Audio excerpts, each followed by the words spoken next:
Good morning, everyone. Good morning. I think it's still a great day in Bentry, you know, isn't it? The rain is slowing down. The sun's coming out. Georgia's going to win.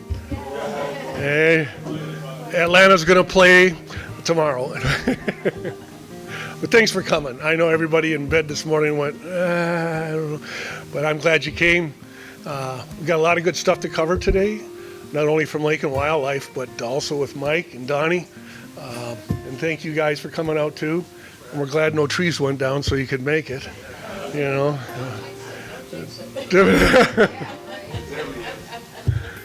Oh, Lord. Okay. Well, thanks again. Let's get the meeting started and we'll just roll. Again, our Lake and Wildlife mission, we always start out to keep our focus. It's a privilege here, which includes the responsibility to care for the world around us. And therefore, we work to preserve the natural beauty and wildlife of Bentry by encouraging BTCI, all the residents, to be good stewards of our natural resources and continue to monitor, educate, and volunteer. Today's agenda, we'll welcome any new partners. We'll have the Board Liaison report from Artie, committee reports, Treasurer's report, and then on to FireWise Home Safety with Michael Corey and Donnie Arp, and then adjourn. Any new people today? That's why Megan's gone. She said, there's no new people, I gotta go. So, but anyway, we saved money on cups today, right? But yeah, no, thanks for coming. And we had a great turnout, as you know, at the last meeting. We had over 100 people here. And there were 12 new people that showed up, and 4 of them signed up to be volunteers. So it was good, you know. I mean, it continues. And our group is focused and it's growing. I'll speak to that later more, but our mailing list of email from Gmail of members is now over 400 people. So there's a lot of people, and it's growing. Okay, Artie. Good morning, everyone. Pleasure to be here this morning.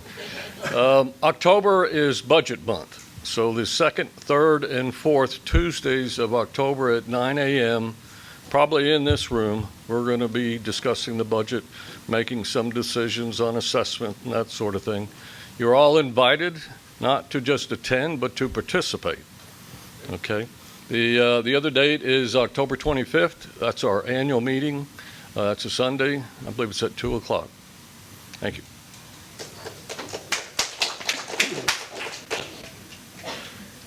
Thank you, Artie. Okay, now through some committees. A lot of good activity in the last month. There's a lot of items to talk about. First of all, fundraising, our most important fundraiser, Tamarack Treasures, will be November 8th and 9th and through that week. And I'm going to have Deb come up and talk about Tamarack Treasures.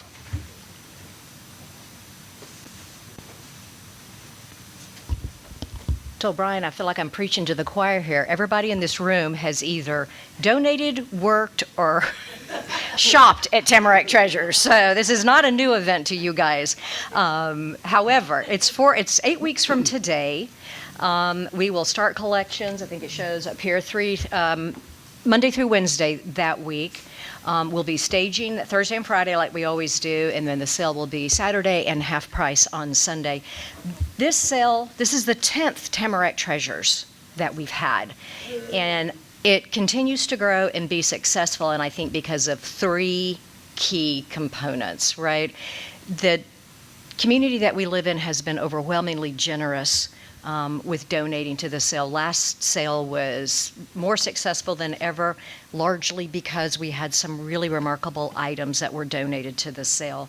So please, for those 12 new people that are not here today but were last time, share the word with them or your neighbors that may not have come to the sale, not have donated or participated.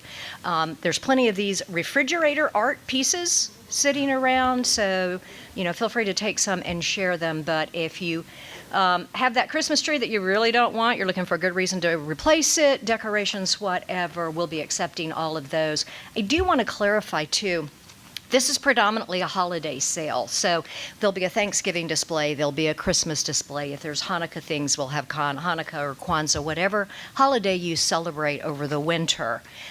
We will have an area that's reflecting that.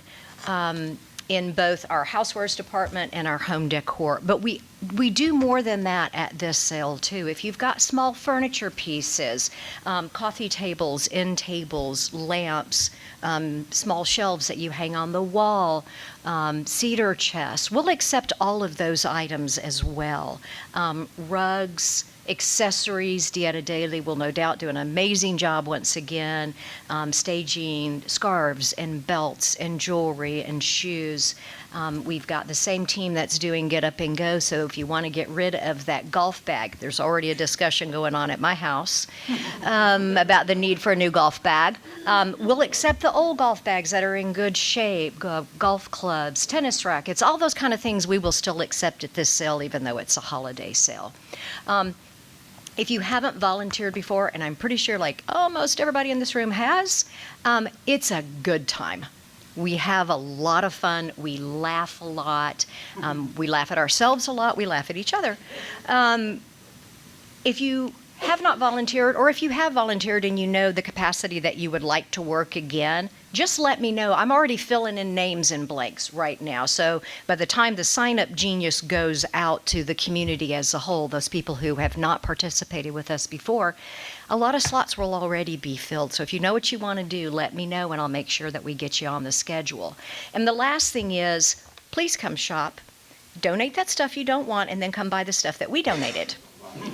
So that we can keep this going. So, and always, if there's ever any questions about any of it, holler at me. I'm happy to talk about Tamarack Treasures to anybody who wants to listen to me talk. So, I appreciate you guys. Thanks.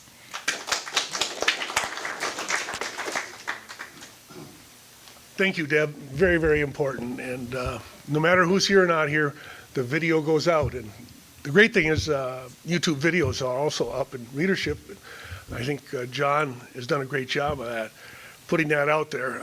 800, 900, 1,000 views on some of these are just tremendous. So everybody will see this one way or another.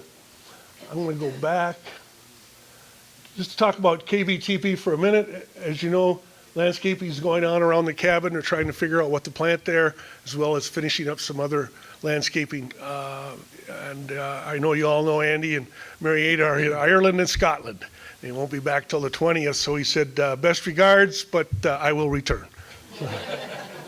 Maybe. Wildlife. Deer, geese, bear, and we're going to talk a little bit about living with wildlife. And Miguel, you want to talk a little bit about where we are with that? A brief update on wildlife. I want to make it brief. The deer seem to be doing okay, but nonetheless, we're going to have our annual count late next month to make sure that the herd is as healthy as we can have it. Bear are doing very fine. They like it here. And we need to be extremely aware of the fact that they like it here and how to make sure that we continue to welcome them and keep ourselves safe and them safe. There have been 3 instances of wild pigs reported in the last few months up in Denny Ridge, the upper parts, and I think Michael is on top of the situation. What else? Coyotes have been spotted around, so keep small pets indoors as much as you can. And what else? Geese seems to be under control. There have been no reported incident after Huff let me know that there have been some. And that's about it. For wildlife. Yeah, for wildlife. Yes. Four-legged wildlife. Yeah, 4-legged wildlife. Exactly. The rest, don't know. Thank you. Very important. As part of that,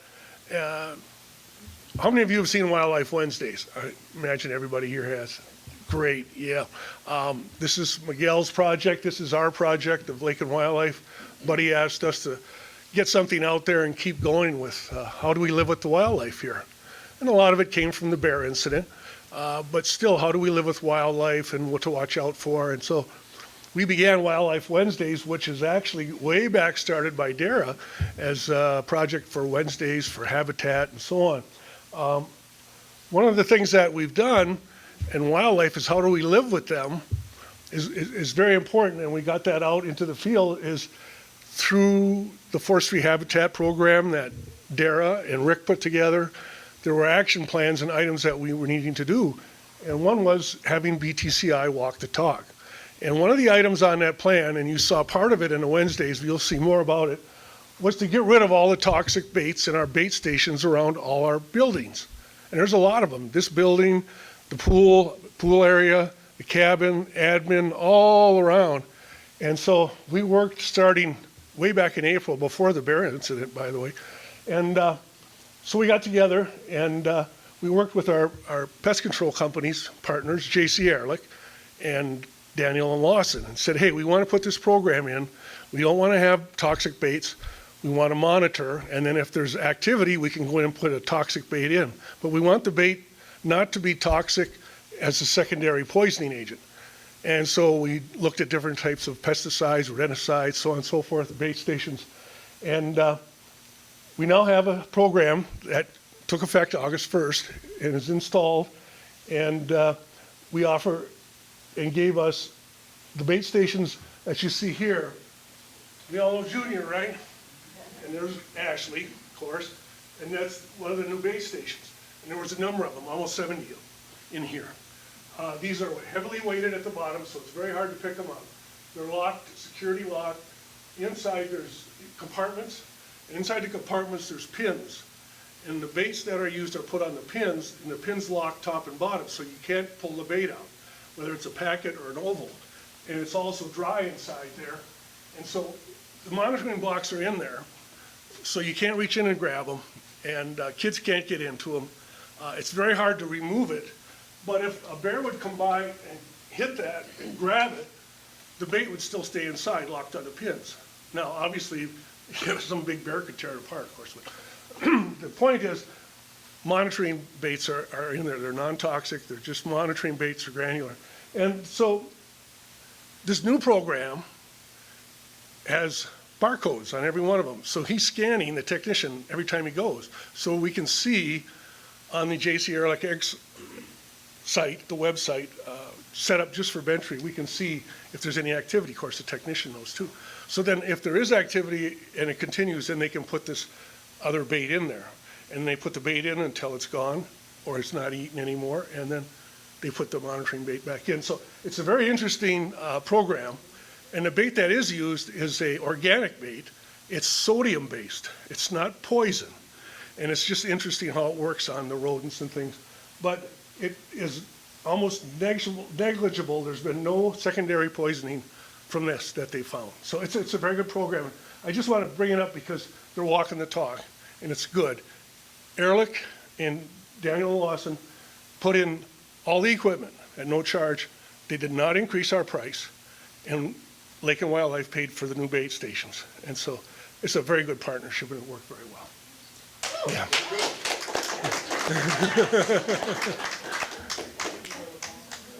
Oh, we got to come back to for a couple of minutes. Oh, by the way, Wildlife Wednesdays, Fridays, good education, good communication. Miguel told me earlier, we had a 50%, now we're up to almost 49% readership of Wildlife Wednesdays. So a lot of the community has seen it. And that's how many? Around 1,500 people. 1,500 people. That's tremendous. Okay, let's go back here. Lakes and streams, I guess I could have kept that up there, right, Huff? Let's go back and see about that. Wow. Who's that guy? Look at that. Look at that guy. What a hose. Well, after 2 years ago, one of our Lake and Wildlife partners, he moved here from North Carolina. I don't know if he's here today because I can't remember. Is he here? Is that you? No. Anyhow, I can't see. One of our Lake and Wildlife partners here moved here from New Bern, North Carolina, he and his wife. He's a master electronic fisherman, and he bought for his dock in New Bern a fish cleaning station. Moved here couldn't use it and donated it to Lake and Wildlife. Well, only 2 years later, I finally got it up. And what took so long was I was fishing and playing golf and passed the time and was looking for a certain pump I couldn't find. And the pump was the type of pump that had high pressure and would cut off at a certain PSI, pounds per square inch. We finally found it. So we installed it finally this week, and it's a state of the art. We have a solar panel that charges the battery. We have the pump that is high pressure, 70 PSI. It cuts off after it reaches 70 PSI. It's made out of a material that's easy to clean. Just this morning, I attached a brush to it so people can use the brush to clean it off. And the hope is that people can utilize more of the fish they're catching, and particularly the spotted bass, which you've heard me talk about time and time again. We need to get the spotted bass out. Is somebody raising their hand back there? No? Oh, I'm sorry. Okay. So anyhow, I'm kind of proud of the way it looks there. That's really funny, I know. That's on Sally Doss, and what we've done was we've moved what was a bench there on the side to the center where people can sit down, put their feet down, and fish from the center of the dock. And I think it'll get a lot of use, and I appreciate the patience finally in getting it done. So thank you for the contributions. I want to talk about silt in the lake for a minute. This has been an ongoing concern of all of ours, the lake being the #1 amenity by far in all polls we've taken. We are at risk of losing the lake. I mean, that sounds like I'm ringing the bell unnecessarily, but if you go into the lake as often as I do, and other people do, you'll see changes that are happening monthly, where new islands are being built up, more silt is being caught, and exponentially, as barriers are built up from silt, it catches more silt. And so it's creating more of a problem.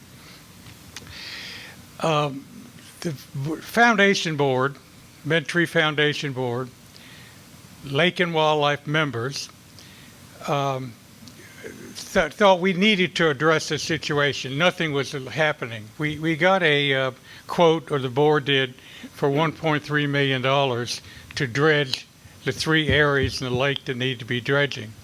That was a year or 2 ago, I would think, by now. I don't know what it would be like today. Maybe cost less, probably more, but we can't afford $1.3 million. So we did a lot of research, and Kevin O'Brien was the one that headed up the research, and we found a couple of machines, one that really wouldn't work, but the second machine we found would work. It's $150,000 with all of the equipment that you need for scooping stuff up, for removing logs, taking grass out, and sucking silt out. That's the important thing. We actually had them come up from Palm Beach and do a exhibition for us in the lake showing how it would work. And I think universally, all those that were there thought, you know, this is great. I think it'll work fine. We got to still deal with where we're going to put the silt, how we're going to catch the silt, and so forth. Well, the board turned it thumbs down on it. I'm not knocking the board. I'm just telling you what has happened. Because you would have to hire 2 people to work the equipment, one on the equipment and one handling the silt hose and so forth and so on. Now, we are down 2 people as it stands right now, maintenance. 2 people retired. They weren't replaced. The cost of hiring the 2 people, $100,000 a year maybe, they can do other things besides the silt. So for hiring 2 people and buying the machine that we could have forever and use forever versus a plan they're looking at today, hiring a company to come in that has a very good technique, but to do one of the coves, let's say the beach from Goose Goose Island down, $300,000. To do the boat ramp, $250,000 or more. Okay. Well, I'm not through yet. I'm adding it all up.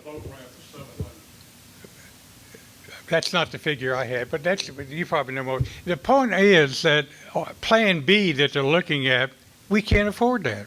What we can afford is buying this machinery that exhibited, worked very well, will solve our problems, and we would own it and be able to use it year in and year out.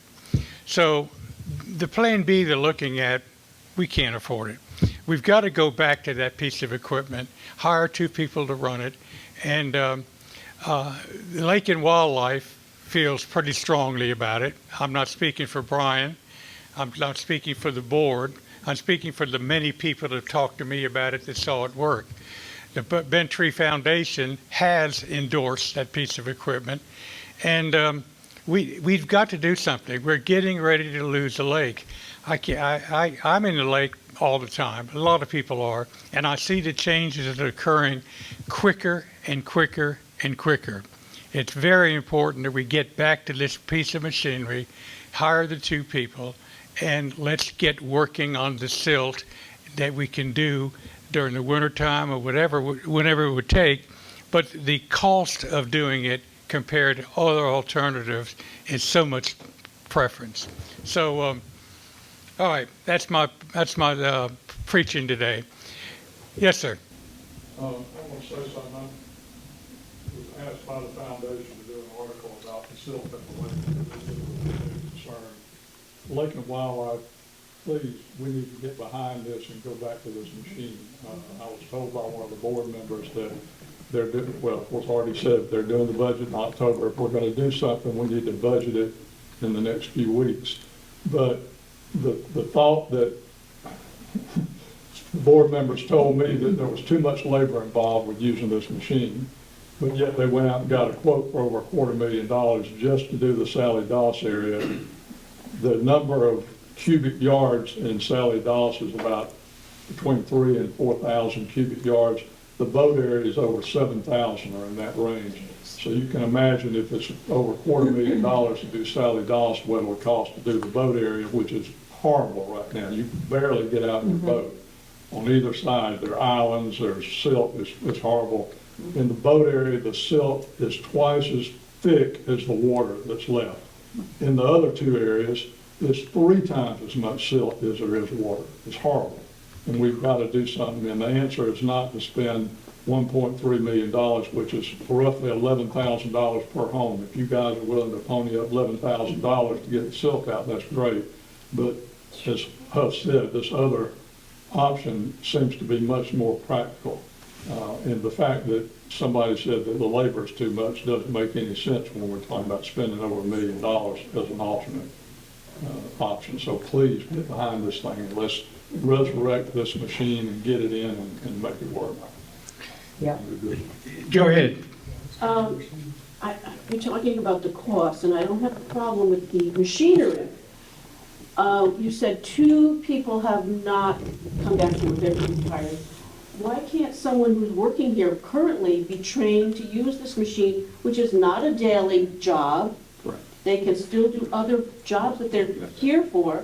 Why can't someone be trained that's here? Why do we have to buy 2 more people? I don't know because I'm not involved really with the administration and maintenance people and so forth. I don't know how it works. I know during the winter there's no mowing, and during the winter a lot of work could be done. But that's sort of above my pay grade. All I can tell you is we got a real problem, and I think that I'm not speaking particularly about this board, but it's kind of like the ostrich putting their head under the sand. You can't ignore it any longer. And we're going to lose the lake, I can tell you. Yes. Is this something that the residents have to vote on? Or is this something that the board can include it and it goes? It's not a resident's vote. It has to do with a budget and so forth. Now, one thing that a lot of people don't know is last year or year before last, and Artie, you correct me when you want to, we put in a sinking fund $100,000 So we've got the money just about to buy the equipment right now. This budget coming up, I think is allocated another 100,000, Artie? I think already left from. Yeah, Artie's gone. Yeah. Oh, has he gone? I'm sorry. Okay. So what Like I is it- said, I can't see. So. What does it look like when you say residents get behind? Send an email to the board? And what is it you're asked the people to do? You know, I don't know what to tell you, except that the board needs to hear a solid voice from Lake and Wildlife that we need to move ahead with that piece of equipment, hire the two people, and start working on the silt. Yes, sir, you had a question? I'm just saying the executive committee of Lake and Wildlife needs to meet with Ashley and whoever and make a proposal to go forward. I said to do it, I mean, the executive committee needs, if they decide to do it, then it's up to them, and then make that a part of something we recommend to the board. The budget. I think it's universally, accepted that is the alternative we have. There is no other alternative. Why delay? Why wait? Why let the silt build up even more? I'll leave it up to Brian as to how to handle Lake and Wildlife endorsing that equipment, going back, reviewing it again. We've got some new board members coming up. I'm not saying that we need to have other opinions and so forth, but I think the board missed the boat on this one. I really think they did.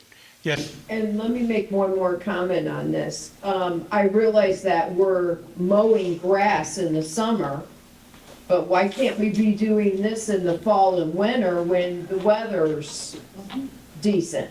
Yeah, I don't think The guys that are normally mowing. I think that's a good alternative, but again, I don't understand how many people are needed during the winter to be doing this sort of stuff. And Travis, Brian, and Ashley, who kind of run this, that's up to them to figure that out. But I'm sure there's an efficient way to do it. And if we hire two more people to take care of the two that left, that's what we need to do. So, does anybody here, just out of curiosity, can I have a show of hands who would be in favor of this? Thank you. Are there any nays? I have a question. What if we, on that first budget meeting, what if we sent out an email blast to all the Lake and Wildlife members and said, please come to the board meeting and just show a force that, they see our presence for what that's worth? Well, I don't know the proper way to handle it. Sometimes when a board makes it, and I've been on boards and I've been in this position and we don't have the money, but at some time you put too much pressure on the board and they made a decision and they don't want to hear they made the wrong decision. I kind of think some individuals need to speak to the board members and so forth. If we have to have a mass group go in there, maybe that's the thing to do. Let's let Brian handle how we yeah.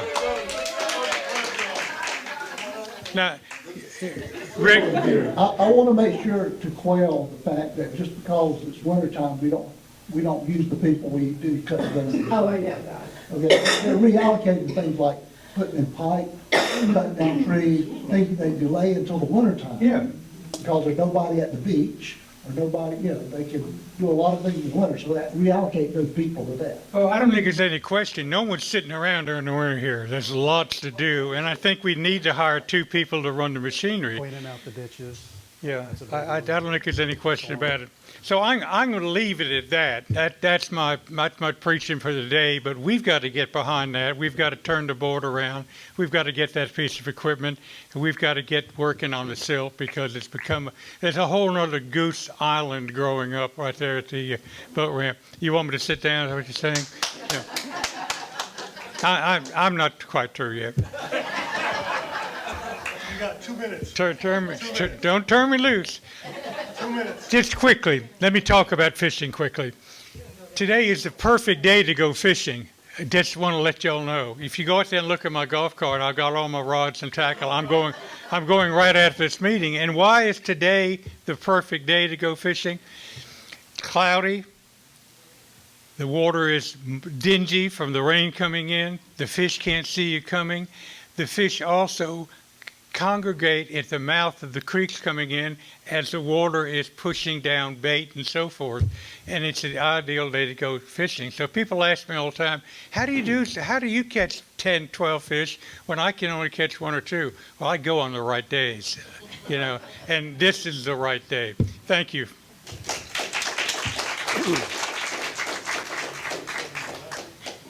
Thank you, Huff. I'm going to summarize quickly. I'm aware of the dredging. I'm aware of the equipment. I'm on a little subcommittee for dredging. As Lake and Wildlife for budgeting, I submitted a budget request from BTCI next year for another $100,000, whether that's used on the dredging or it's used on the equipment. And am aware of the concerns for sure. And I will continue to follow that up. It's obviously major with me doing water quality.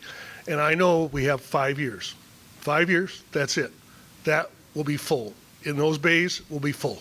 And Ashley's aware of it too, so is the crowd.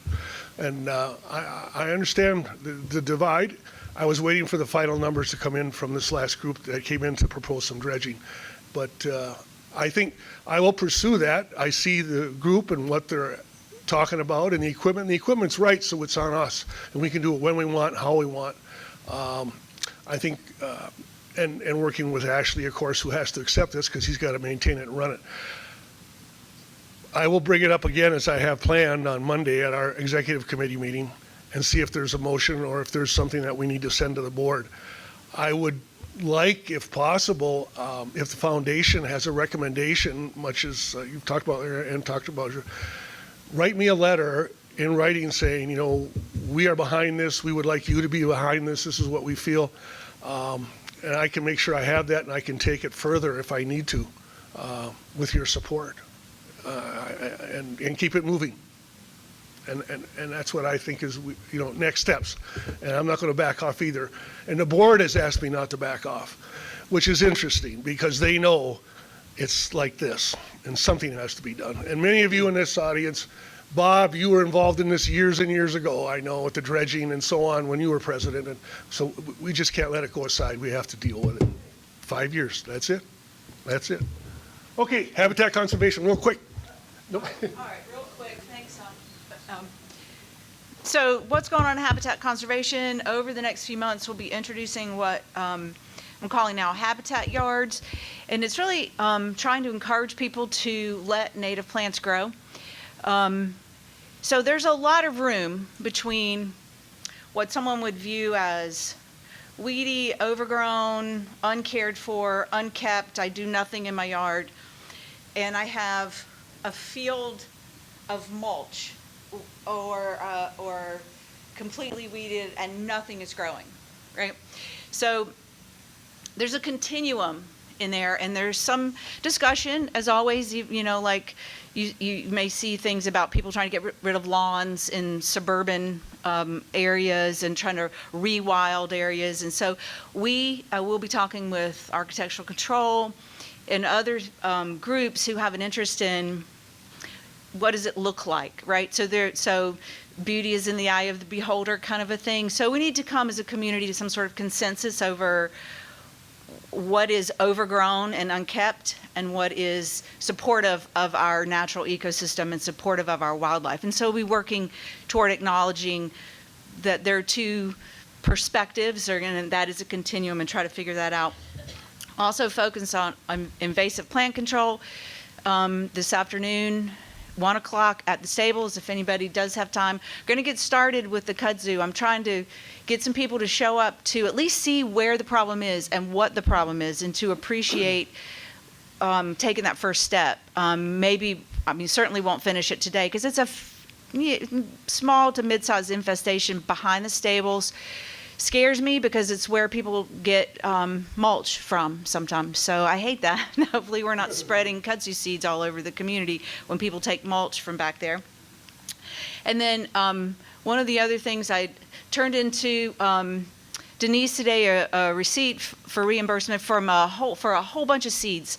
The plan for this fall, it's seeding time, is to spread seeds the right kind of seeds, good quality seeds from Roundstone Natives, a seed blend that allows the seeds that are going to flourish in any given spot, because it's hard to know what plant's going to like that, and they tend to find their spot where they want to be. And we're going to spread them all over places around Bent Tree, natural habitat areas, and hopefully build back up the seed bank and the native plants that were here that may have been decimated, maybe going back, 12, 15 years ago when we had way too many deer, when all of that happened and some seed banks got really extirpated or really severely impacted. Maybe we can build it back up, and so it's an economical way to do it. So probably enlist some people's help to spread some seeds around. It's easy to do. It's rewarding. Throw it out there and come back over the next spring, the following spring, and see what grows. It's been amazing. In my yard, I have things that have come up 3 years later that Kenny said, well, nothing happened there, and then all of a sudden, there it is. So that's pretty. It's a long-term view, but that's what's going on in habitat conservation. Thank you, Darrell. Okay.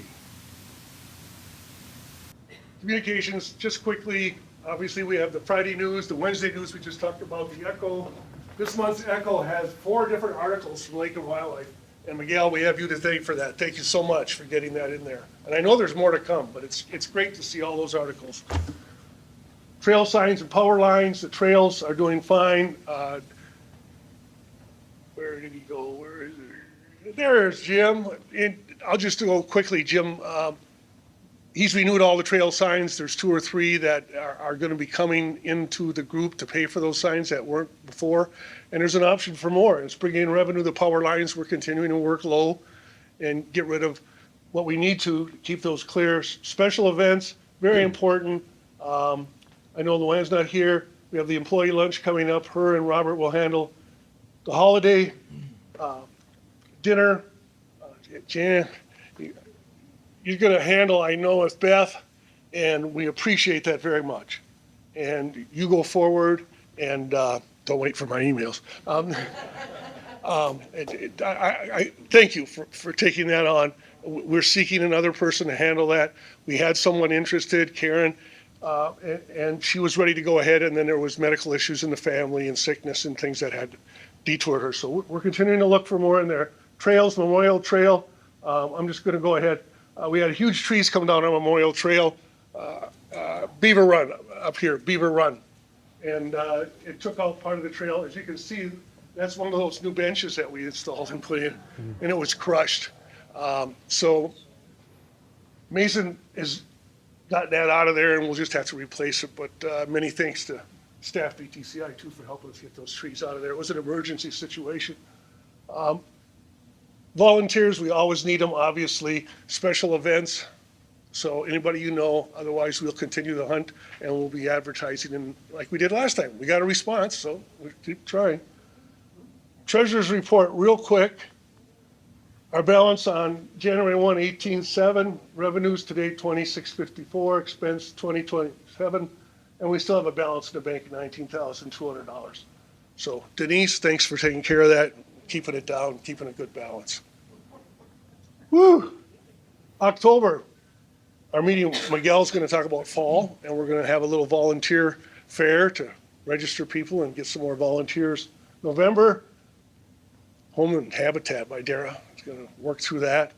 And of course, December, our annual report from Jim Pryor. So, I know you've all volunteered, you all helped. Any comments? I know you know who I am, so I'll get them. But next, we're going to have FireWise and Home Safety. Thanks for being patient, Michael. Thank you, Donnie. It's all Silt. I mean, it's all in the group, but no, it's very important, very important, very important. As you say, it's the number 1 item, the lake. If the lake goes, okay, I'm going to have Jim do some introductions, and I'll set up your slide. Okay.